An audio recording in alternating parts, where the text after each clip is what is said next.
If you could stand right You want me to stand next to him? This is perfect.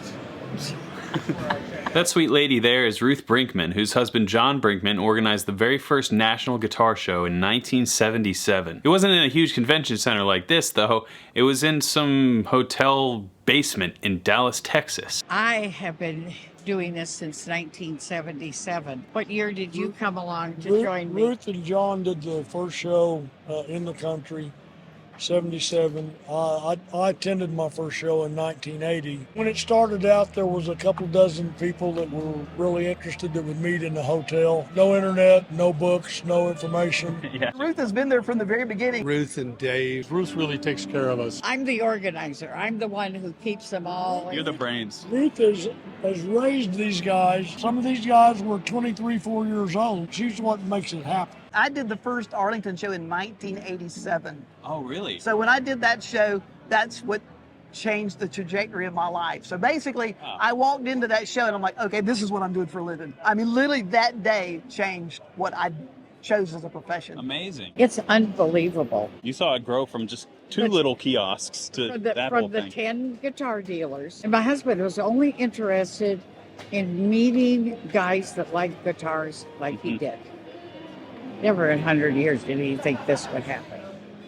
Well, he's looking down at it with, with great happiness. He's saying, no, that happened. So my next move was to get out there, baby. Get out on the floor. This video is so full of gems. I really hope you watch it all. From insane guitar purchases on camera. I think I might have had something to do with some of that. I also saw some true guitar legends lurking among the guitar trees, including Tommy Emmanuel, who purchased a guitar while I was standing there. Incredible stories of guitars that got away. Spoiler alert, every guitarist makes the same face when you ask them this question. Is there a guitar in your life that got away? Yes. The one guitar that got away. Do you have one that pops to mind? Yeah. Do you have a guitar that got away? Oh, yeah. But this is a vintage guitar show where countless dollars and instruments change hands across the floor, and when I dropped into Abalone Vintage booth to see Eric, he told me he hadn't had any sales all day. But once I showed up, I had trouble starting our interview. Did you just buy something, dude? I bought it. Ivan is Destroyer, man. That's the Van Halen guitar. Oh. Yeah, I got it. I got it right there. Whoa. This is what Eddie Van Halen used to carve up to do his sharp guitar. Congratulations. Thank you, sir. Congratulations. Thank you. Nice job. I'm trying to get this guy interviewed and he keeps selling stuff. Boy, I'm sure he's super. Do you ever want this interview to start, or do you want to just keep selling? Hang out here more often. Yeah, I think I might be a good luck charm. Look at that. There goes the Eventide. Ready to go harmonize. I'm going to start asking commission. Don't you have shirts? I'd like to buy a shirt. Yeah, shirts. I'm doing show special $20. Okay, yeah, I got it. You got a medium? Yes, I do have some mediums left. That's your third sale, and I'm here for all three.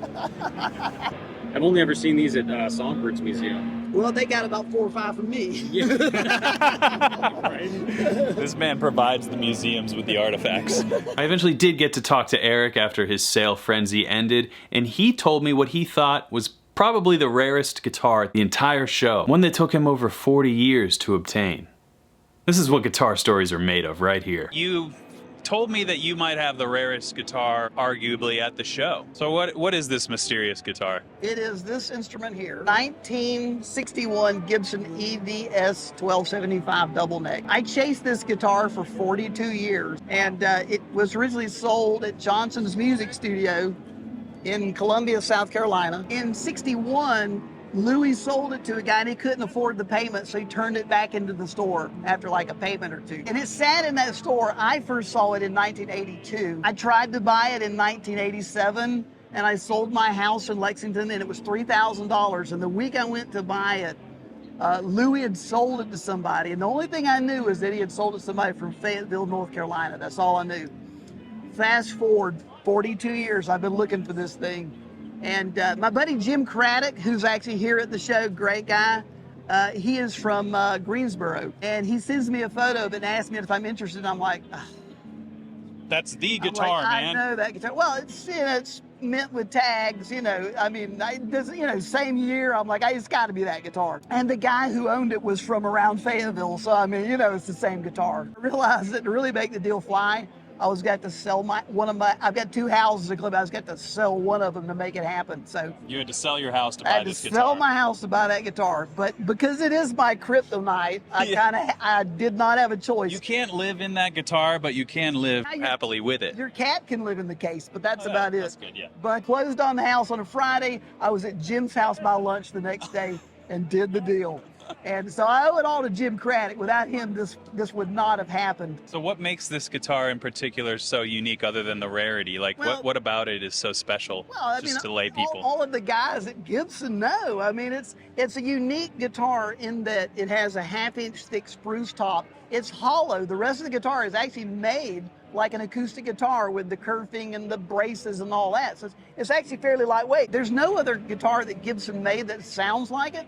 So it's completely unique in that regard. And they sound incredible. The EMS version, which is this, the white one here, these have the necks, they're kind of angled back. For a studio guitar, these are actually a little bit better choice, which is what Tom Bukovac has and Neil Schoen. In fact, both of theirs are white also. And this one here, this EMS, that's a one-off. That's the only one like that on the planet. It's got mandolin and it's got 2 PAFs, but what they did is they've got 6 pole pieces, but they just didn't drill the covers out. So that's actually a regular PAF with just a 4-hole cover. That is custom as it gets. Exactly. For the ultimate, Gibson collector, that's like a cherry on the top kind of piece. So it's not cheap. What's the one guitar that got away?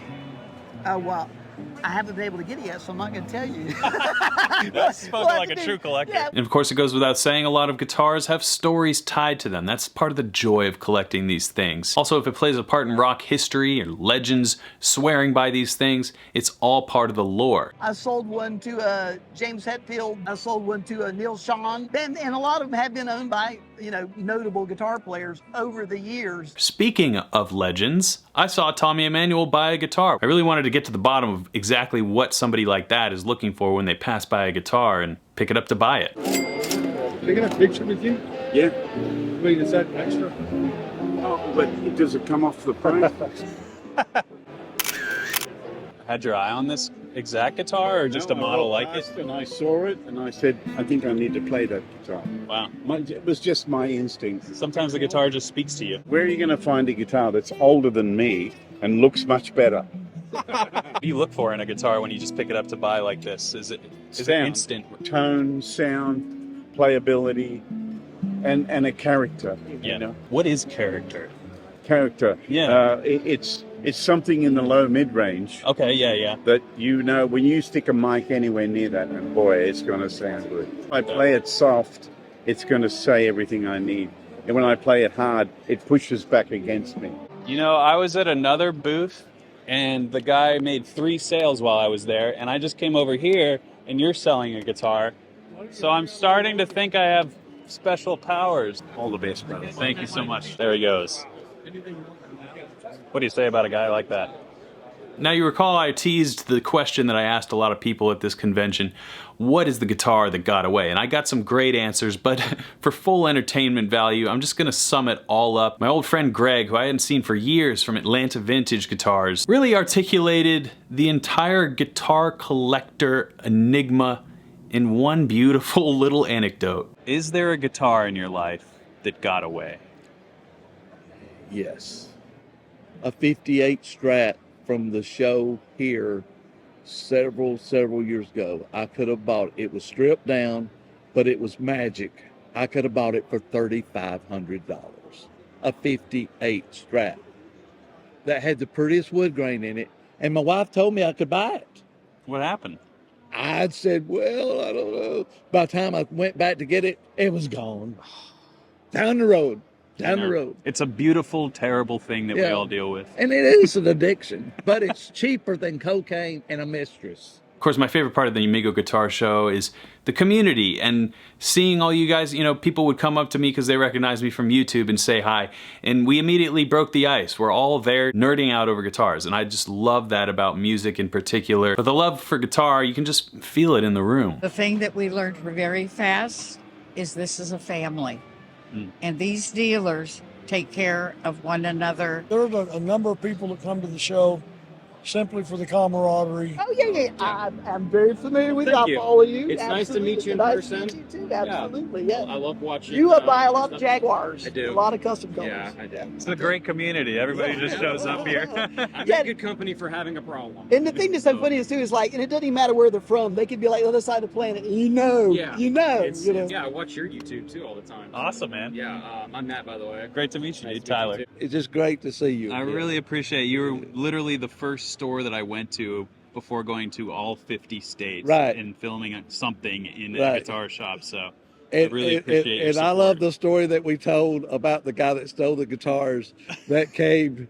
He had been stuffing them in his pants. In his britches, His you call britches, it. britches, right. We had a guy bring in a bunch of stolen guitars from Guitar Center that he had stolen by poking the neck down his britches. 6 cops came running in here, and you know that was kind of weird. The last thing I'll leave you with is some potential, maybe you have one guitar that you could start your journey with, just like we've learned in this video is possible and multiple individuals have done. And anybody can just bring their guitar and see what they can get out there. We need 2 things. We need a good vendor base, but we need the public bringing guitars in.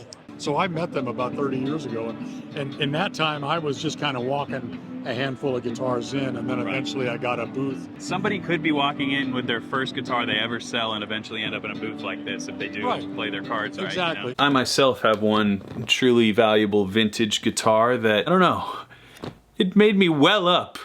Maybe a different trajectory for myself down the road. You just never know. I mean, I walk by a million guitars all day. I really only filmed like this one. I mean, just look at my face when he mentions the guitar. I love this Lake Placid Blues 65 Strat. I was looking at that one. My wife and I started dating in 1990, and she remembers this guitar because it's an unusual name for a color, Lake Placid Blue. Mm-hmm. And I sold it to a client in 1990 to start Garrett Park Guitars. And I most recently bought it back. I really shouldn't sell it. But it has an insanely figured Brazilian rosewood board on it. And it's just a great guitar. The 1965 Strats, the pickups in them were all consistent. That's when they actually started machine winding them and not hand winding them. Mm-hmm. And the 65s are really great examples. I'm grateful to be part of this and that you were able to take some time to tell me about this because it's really meaningful. I know as a guitar player myself, there's not events like this and we can all just kind of come together totally naturally, no anxiety or any sort of pretension or anything, and just have a good time. It doesn't matter what your politics are in this divided world. Nobody here's got a hat on of any kind except Gibson, Fender, Rickenbacker. Are people allowed to turn up amps like that, or is that like any longer than 5 seconds and it's like, hey, hey, hey? I'm just getting ready to go downstairs to talk to a dealer who's playing a little bit too loud. Oh. Better be a good player. Yeah. Loud. Don't turn it up if you don't have the, the skills to back it. All differences are laid aside for the weekend. It's just a big jam. The only rule is if you turn up, make sure you bring the licks.